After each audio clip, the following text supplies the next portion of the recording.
Well, more than a year after a man was killed in a hit-and-run accident near Hardy Toll Road north of Houston, his family says they feel like they are getting further away from finding justice. Thank you for joining us tonight.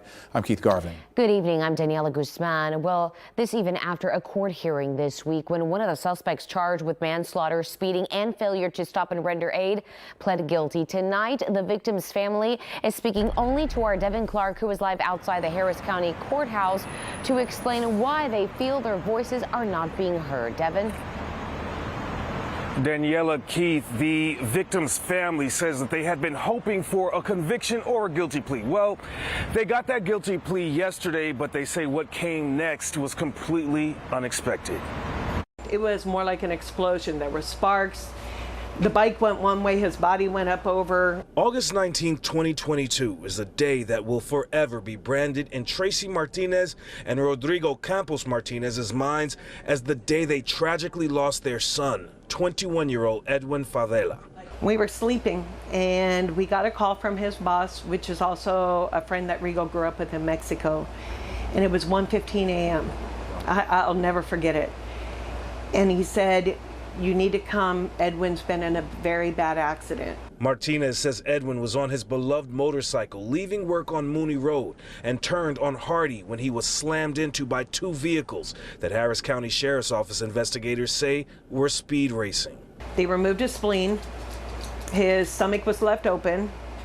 He had multiple broken bones. The loving father, video game and motorcycle enthusiast, didn't make it. Officials say the car's drivers, one of them being Alejandro Monsabayas, never stopped and instead abandoned the vehicles after fleeing the scene. Alejandro Monsabayas went back later with his stepfather that same day, picked up his car, took his car home, and started repairs on the front end. Monsabayas was eventually arrested, but Martinez says their family's nightmare worsened yesterday when Monsabayas pleaded guilty, leading to a pre-sentencing investigation. She believes the judge is being too lenient. I'm crying my eyes out, and she finally says, "Well, I can't do probation." And I think I'm most likely it's going to be 5 years, depending on if you're showing your remorse. Martinez says no amount of time behind bars could bring Edwin back, but they feel a 10-year sentence would have been appropriate. 5 years. He's on his second Christmas with his family. Our son's got a special needs, our grandson's special needs, and he just turned 4, and he's going on his second year without his father.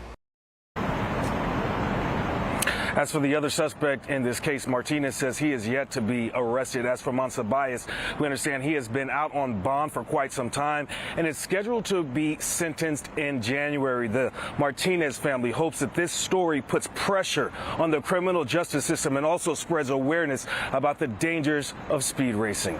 Reporting live tonight outside of the Harris County Criminal Justice Center, Devin Clark, KPRC 2 News. Devin, thank you.